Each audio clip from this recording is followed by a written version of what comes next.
Hello दोस्तों, स्वागत है आपका जीएस विद कुणाल में। कैसे हैं आप सब? उम्मीद होगी कि आप सब बहुत अच्छे होंगे, स्वस्थ होंगे। तो चलिए आज का बिना सेशन किसी देरी के शुरू करते हैं।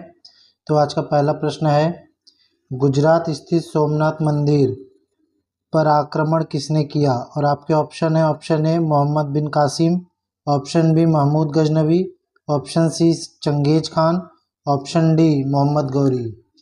तो दोस्तों इस सवाल का जो सही जवाब है वो हो जाएगा ऑप्शन बी महमूद गजनवी, जो कि दोस्तों उसने 1025वीं सदी में गुजरात में स्थित सोमनाथ शिव मंदिर पर आक्रमण किया।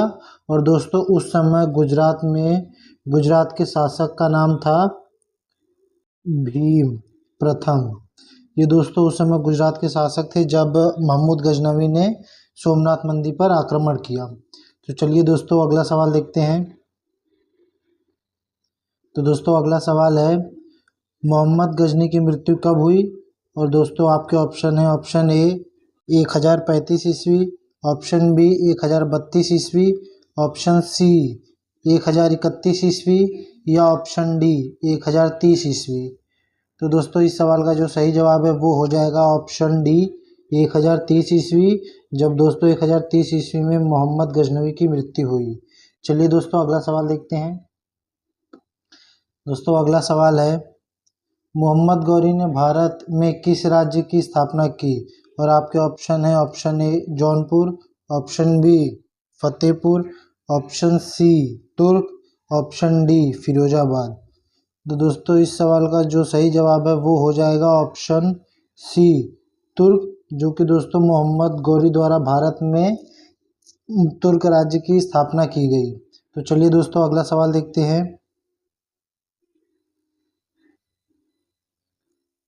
तो दोस्तों अगला सवाल है, मोहम्मद गौरी ने प्रथम आक्रमण कब किया? तो दोस्तों आपका ऑप्शन है, option A 1175, option B 1180, option C 1160 या ऑप्शन डी 1165। तो दोस्तों इस सवाल का जो सही जवाब है वो हो जाएगा ऑप्शन है 1175। दोस्तों मोहम्मद गौरी ने 1175 में मुल्तान पर आक्रमण किया। ऑप्शन ए हमारा सही जवाब है। चलिए अगला सवाल देखते हैं। दोस्तों अगला सवाल है, तराइन का प्रथम युद्ध कब लड़ा गया? और आपके ऑप्शन है, option A 1192, option B 1195, option C 1191, option D 1193। तो दोस्तों इस सवाल का जो सही जवाब है वो हो जाएगा ऑप्शन सी 1191 दोस्तों, जब तराइन का प्रथम युद्ध लड़ा गया दोस्तों, और ये पृथ्वीराज तृतीय और मोहम्मद गौरी के बीच लड़ा गया, जिसमें मोहम्मद गौरी पराजित हुआ। तो ऑप्शन सी हमारा सही जवाब है। चलिए दोस्तों अगला सवाल देखते हैं। दोस्तों अगला सवाल है, तराइन का द्वितीय युद्ध कब लड़ा गया? और आपके ऑप्शन है, option A 1190, option B 1192, option C 1193 और ऑप्शन डी 1191। तो दोस्तों इस सवाल का जो सही जवाब है वो हो जाएगा ऑप्शन बी 1192, जब तराइन का द्वितीय युद्ध लड़ा गया।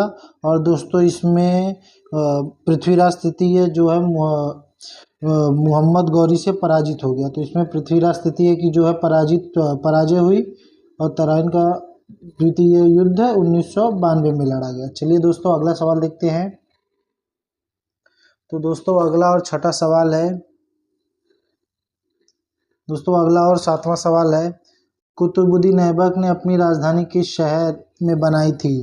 और आपके ऑप्शन है, option A Delhi, option B Agra, option C Lahore, option D Samarkand.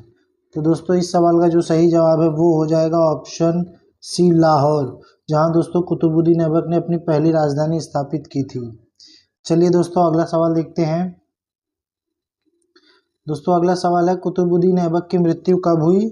और आपके ऑप्शन है, option A 1212, option B 1210, option C 1215 और ऑप्शन डी 1213। तो दोस्तों इस सवाल का जो सही जवाब है वो हो जाएगा ऑप्शन बी 1210, जब 1210 में कुतुबुद्दीन ऐबक की मृत्यु हुई। और दोस्तों मृत्यु ये पोलो खेलते वक्त अचानक घोड़े से गिर जाने के कारण कुतुबुद्दीन ऐबक की मृत्यु हुई थी। तो दोस्तों 1210 इस सवाल का सही जवाब है। चलिए अगला सवाल देखते हैं। तो दोस्तों अगला और नौवां सवाल है, प्रसिद्ध सूफी संत ख्वाजा कुतुबुद्दीन बख्तियार काकी के नाम पर कुतुबुद्दीन ऐबक ने किसकी नींव रखी? और आपके ऑप्शन है ऑप्शन ए चार मीनार, option B Qutub Minar, option C Fatehpur किला, ऑप्शन डी आगरा किला। तो दोस्तों इस सवाल का जो सही जवाब है वो हो जाएगा ऑप्शन बी कुतुब मीनार, जो कि दोस्तों प्रसिद्ध सूफी संत ख्वाजा कुतुबुद्दीन बख्तियार काकी के नाम पर कुतुबुद्दीन ऐबक ने इसकी नींव रखी थी। तो चलिए दोस्तों अगला सवाल देखते हैं। तो दोस्तों अगला और 10वां सवाल है, कुतुब मीनार को पूरा किसने बनवाया? और आपके ऑप्शन है option A Qutbuddin Aibak, option B Iltutmish, option C Yalduz Khan, option D Firoz Tughlaq. तो दोस्तों इस सवाल का जो सही जवाब है वो हो जाएगा ऑप्शन बी इल्तुतमिश, जो कि दोस्तों कुतुबुद्दीन ऐबक का दामाद भी था। उसने कुतुब मीनार का पूरा निर्माण करवाया। तो ऑप्शन बी हमारा सही जवाब है। चलिए दोस्तों अगला सवाल देखते हैं। तो दोस्तों अगला सवाल है, दिल्ली सल्तनत का वास्तविक संस्थापक किसे कहा जाता है? और आपके ऑप्शन है option A Babur, option B Iltutmish, option C Firoz Shah, option D Changez Khan. तो दोस्तों इस सवाल का जो सही जवाब है वो हो जाएगा ऑप्शन बी इल्तुतमिश, जिसे दिल्ली सल्तनत का वास्तविक संस्थापक कहा जाता है। चलिए दोस्तों अगला सवाल देखते हैं। दोस्तों अगला और 12वां सवाल है, तराइन की तृतीय लड़ाई कब लड़ी गई? और आपके ऑप्शन है option A 1220, option B 1217, option C 1215, option D 1218। तो दोस्तों इस सवाल का जो सही जवाब है वो हो जाएगा ऑप्शन सी 1215, जो कि दोस्तों इल्तुतमिश और याल्दोज के बीच हुई, जिसमें याल्दोज पराजित हुआ और इल्तुतमिश इस युद्ध में विजयी हुआ। तो तराइन का तृतीय युद्ध 1215 में दोस्तों आयोजित किया गया, लड़ा गया था। चलिए दोस्तों अगला सवाल देखते हैं। दोस्तों अगला और 13वां सवाल है, तुर्क ए चहलगानी, जिसे चालीसा दल के नाम से जाना जाता है, तो चालीसा दल नामक संगठन की स्थापना किसने की? और आपके ऑप्शन है option A Changez Khan, option B Qutbuddin Aibak, option C Iltutmish, option D Razia Sultan. तो दोस्तों इस सवाल का जो सही जवाब है वो हो जाएगा ऑप्शन सी इल्तुतमिश, जिसने 40 दल नामक संगठन की स्थापना की। चलिए दोस्तों अगला सवाल देखते हैं। दोस्तों अगला सवाल है, एकता व्यवस्था की शुरुआत किसने की? और आपके ऑप्शन है option A Iltutmish, option B Qutbuddin Aibak, option B Mohammad Ghori, option D Mahmud Ghaznavi. तो दोस्तों इस सवाल का जो सही जवाब है वो हो जाएगा ऑप्शन सी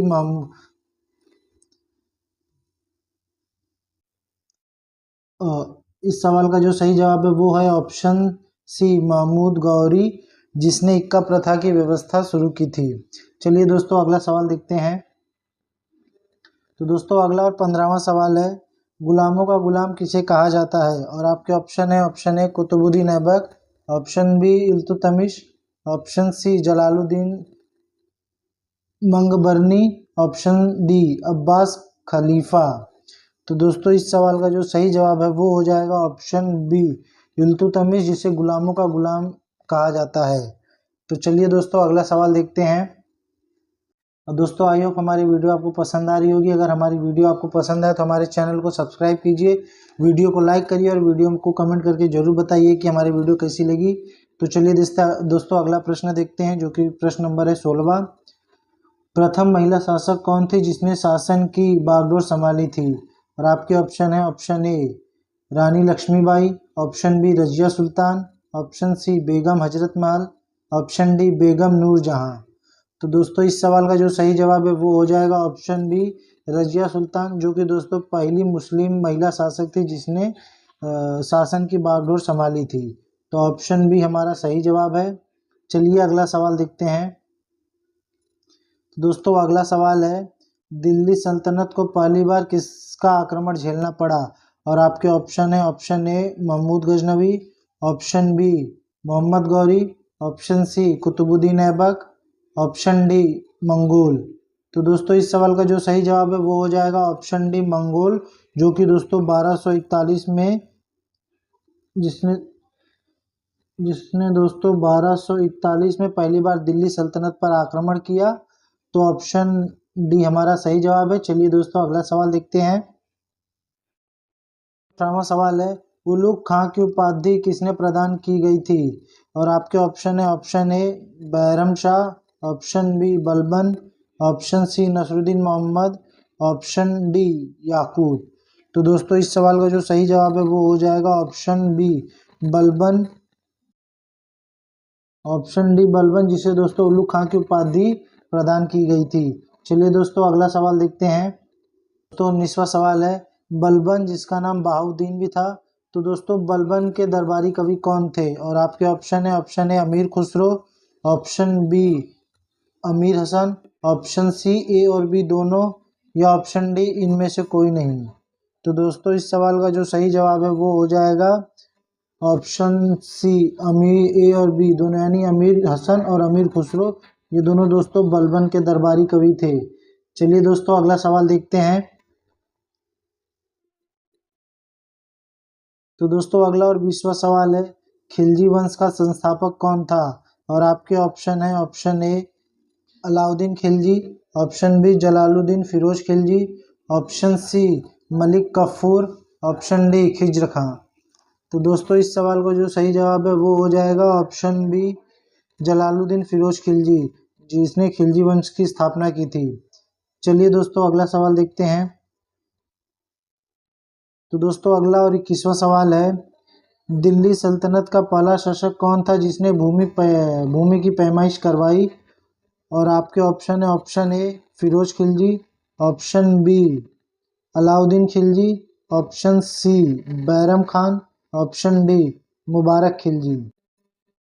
तो दोस्तों इस सवाल का जो सही जवाब है वो हो जाएगा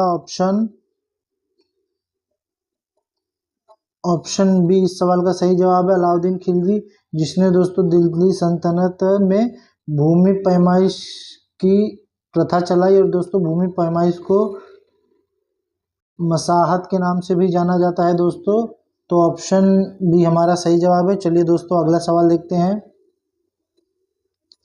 तो दोस्तों अगला और 22वां सवाल है, अलाउद्दीन खिलजी ने किस क्षेत्र का स्थायी गठन किया था? और आपके ऑप्शन है ऑप्शन ए सैन्य क्षेत्र, ऑप्शन बी कर क्षेत्र, ऑप्शन डी इक्का प्रणाली, ऑप्शन डी राज्य की राजधानी। तो दोस्तों इस सवाल का जो सही जवाब है वो हो जाएगा ऑप्शन ए सैन्य क्षेत्र, जिसमें दोस्तों अलाउद्दीन खिलजी ने स्थायी गठन किया था। तो चलिए दोस्तों अगला सवाल देखते हैं। दोस्तों अगला सवाल है, पहला शासक जिसने समय को खलीफा घोषित किया था। सॉरी दोस्तों ये समय नहीं है, स्वयं है। तो दोस्तों हमारा सवाल है, पहला शासक जिसने स्वयं को खलीफा घोषित किया। और आपके ऑप्शन है option A Firoz Khilji, option B Alauddin Khilji, option C Mubarak Khilji, option D Ghiyasuddin Khilji. तो दोस्तों इस सवाल का जो सही जवाब है वो हो जाएगा ऑप्शन सी मुबारक खिलजी, जिसने दोस्तों स्वयं को खलीफा घोषित किया था। चलिए दोस्तों अगला सवाल देखते हैं। दोस्तों अगला और 24वां सवाल है, नहरों से सिंचाई प्रारंभ करने वाला प्रथम सुल्तान कौन था? और आपके ऑप्शन है option A Mubarak Khilji, option B Ghiyasuddin Tughlaq, option C Mahmud bin Tughlaq, option D Firoz Shah Tughlaq. तो दोस्तों इस सवाल का जो सही जवाब है वो हो जाएगा ऑप्शन बी गयासुद्दीन तुगलक, जिसने दोस्तों नहरों से सिंचाई प्रारंभ की। तो दोस्तों ऑप्शन बी हमारा सही जवाब है। चलिए अगला सवाल देखते हैं। दोस्तों अगला सवाल है, किस शासक ने कृषि विभाग दीवाने ए कोही की स्थापना की? और आपके ऑप्शन है option A Ghiyasuddin Tughlaq, option B Firoz Shah Tughlaq, option C Mohammad bin Tughlaq, option D इनमें से कोई नहीं। तो दोस्तों इस सवाल का जो सही जवाब है वो हो जाएगा ऑप्शन सी हाँ सही जवाब है ऑप्शन सी मोहम्मद बिन तुगलक, जिसने दीवान ए कोही की स्थापना की। चलिए दोस्तों अगला सवाल देखते हैं। दोस्तों अगला सवाल है, होली में भाग लेने वाला प्रथम सुल्तान कौन था? और आपके ऑप्शन है, option A Mohammad bin Tughlaq, option B Babur, option C Qutbuddin Aibak, option D Sher Shah Suri. तो दोस्तों इस सवाल का जो सही जवाब है वो हो जाएगा ऑप्शन ए मोहम्मद बिन तुगलक, जिसने दोस्तों होली में प्रथम भाग लेने वाला पहला प्रथम सुल्तान था। तो ऑप्शन बी हमारा सही जवाब है। चलिए अगला सवाल देखते हैं। तो दोस्तों अगला और 27वां प्रश्न है, मोहम्मद बिन तुगलक ने दिल्ली में किस नगर की स्थापना की? और आपके ऑप्शन है, option A Jahanpanah Nagar, option B Kashmiri Gate, option C Tughlakabad, option D Firozabad. तो दोस्तों इस सवाल का जो सही जवाब है वो हो जाएगा ऑप्शन ए जहांपना नगर, जो कि दोस्तों मोहम्मद बिन तुगलक द्वारा दिल्ली में बसाया गया प्रथम नगर था। तो ऑप्शन बी हमारा सही, ऑप्शन ए हमारा सही जवाब है जहांपना नगर। चलिए अगला प्रश्न देखते हैं। तो दोस्तों अगला और 28वां प्रश्न है, दिल्ली सल्तनत में फिरोज शाह तुगलक ने कितनी बार अपना राज्याभिषेक करवाया? और आपके ऑप्शन है, ऑप्शन ए 1 बार, ऑप्शन बी 3 बार, ऑप्शन सी 2 बार या ऑप्शन डी 5 बार। तो दोस्तों इस सवाल का जो सही जवाब है वो हो जाएगा ऑप्शन सी 2 बार। तो चलिए दोस्तों अगला सवाल देखते हैं। तो दोस्तों अगला और 29वां सवाल है, फिरोज शाह तुगलक ने बंगाल अभियान से लौटते हुए किस नगर की स्थापना की? और आपके ऑप्शन है, option A Kanpur, option B Jaunpur, option C Fatehpur, option D Allahabad. तो दोस्तों इस सवाल का जो सही जवाब है वो हो जाएगा ऑप्शन बी जौनपुर, जो कि दोस्तों फिरोज शाह तुगलक बंगाल अभियान से लौटते वक्त जौनपुर की स्थापना की। और दोस्तों फिरोज शाह तुगलक के और बसाए गए प्रमुख शहरों के नाम है फिरोजपुर, फिरोजाबाद, हिसार, फिरोजाबाद जैसे नगरों का निर्माण भी दोस्तों फिरोज शाह तुगलक ने ही कराया था। तो ऑप्शन बी हमारा सही जवाब है जौनपुर। चलिए अगला सवाल देखते हैं। तो दोस्तों अगला सवाल है, फिरोज शाह तुगलक ने किस मंदिर को लूटा? और आपके ऑप्शन है, ऑप्शन ए काशी विश्वनाथ मंदिर, ऑप्शन बी कोणार्क मंदिर, ऑप्शन सी ज्वालामुखी मंदिर या ऑप्शन डी मुक्तेश्वर मंदिर। तो दोस्तों इस सवाल का जो सही जवाब है वो हो जाएगा ऑप्शन सी ज्वालामुखी मंदिर, जिसे दोस्तों फिरोज शाह तुगलक ने लूटा। और दोस्तों फिरोज शाह तुगलक ने संस्कृत इस मंदिर को लूटा और वहाँ से संस्कृत ग्रंथों को ले आया, जिसमें से एक को फारसी अनुवाद कर उसने दोस्तों दयाल फिरोज शाही नाम दिया। तो दोस्तों इस सवाल का सही जवाब है ऑप्शन सी ज्वालामुखी मंदिर। तो चलिए दोस्तों अगला प्रश्न देखते हैं। तो दोस्तों अगला प्रश्न जो है वो आप लोगों के लिए SW है। तो दोस्तों अगला प्रश्न है, किस वंश के सुल्तानों ने सबसे अधिक समय तक शासन किया? तो दोस्तों इस सवाल का जवाब आप हमें कमेंट बॉक्स में ज़रूर कमेंट करिएगा और कमेंट करके बताइएगा कि हमारी वीडियो आपको कैसी लगी। और अगर हमारे चैनल पर नए हैं तो हमारे चैनल को लाइक कीजिएगा, सब्सक्राइब कीजिएगा और वीडियो को ज़्यादा से ज़्यादा शेयर कीजिएगा, जिससे ये वीडियो सभी ज़्यादा से ज़्यादा लोगों तक पहुँच सके।